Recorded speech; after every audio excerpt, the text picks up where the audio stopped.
0 point, with spikes to 13 microns and 1 micron. These are the numbers that you want to keep as close as possible to that 3 to 7 range, and they're doing well here.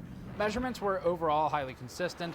This is among the best we've seen, actually, with the Assassin 3 and the EK-AIO 240 being among the other top scorers on this chart. The cold plate surface pressure test shows the pressure application across the surface of the IHS as applied by the combination of mounting hardware and the cold plate.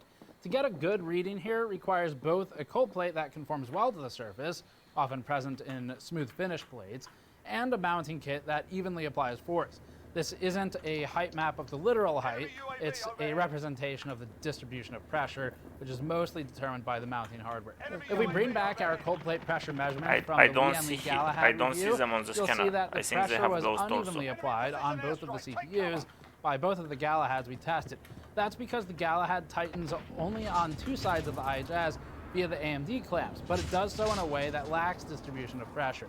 The Scythe cooler technically also has 2 points of contact to the brackets, except it more evenly distributes the load by the pressure from the crossbar and by the tension screws.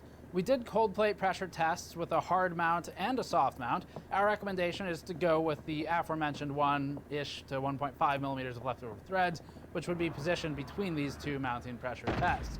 Now, ultimately, the amount of threads, the length of the screw is going to vary a bit unit to unit, so just use good judgment and don't over tighten it. The soft mount is softer than we use in testing here. They destroy your stuff. We were in between I broke his armor. When we tested versus the hard mount with our middle ground test, the results were identical, hence the recommendation. Contact to the 3800X was nearly perfect. We've mostly tested GPUs thus far with this pressure testing, but compared against those, it's still one of the best contact patches. 2 people upstairs. The 3800X light mount isn't terrible, and with pace it'd do okay, but it's obviously lacking, and a middle ground would be better.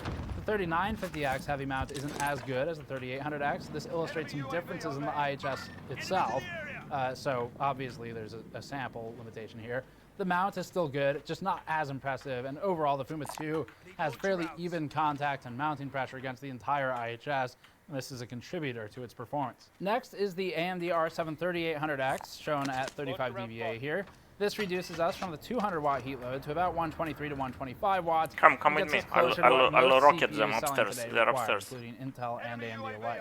This also squashes the list of coolers closer together, so there's less range to be able to establish a gap between liquid and air coolers. In a sense, it's not fully valid for a cooler-only test, because it'd be similar to restricting the GPU by the CPU when doing a GPU review. On the other hand, it helps provide a dose of reality for the majority of builders who leave their CPUs stock and don't approach 200 watts. Note that these numbers, though, are not comparable to the 3950X results. I see. I'm gonna put a rocket. Even the IHS. The Scythe Fuma 2 plotted 55 degrees Celsius. Down him. It about equal to the NHD 15, Broke the armor. Assassin 3, and even the forlorn A500, as they're all within test area. Performance is about 1 No, it was not. There is one more. Priced at about $70 right now, and is significantly better than the NHU 12S cooler. The gains versus the 14S, given the heatsink size, aren't impressive. But then again, neither are the NHD 15 or the Liquid Freezer 280 gains in this chart. It's restricted by the heat load. I see nothing on the scanner. Down, team elimination. It's not technically the best, but it's about as close as you'll get at $60 from what we've tested so far. So, for the price point, the performance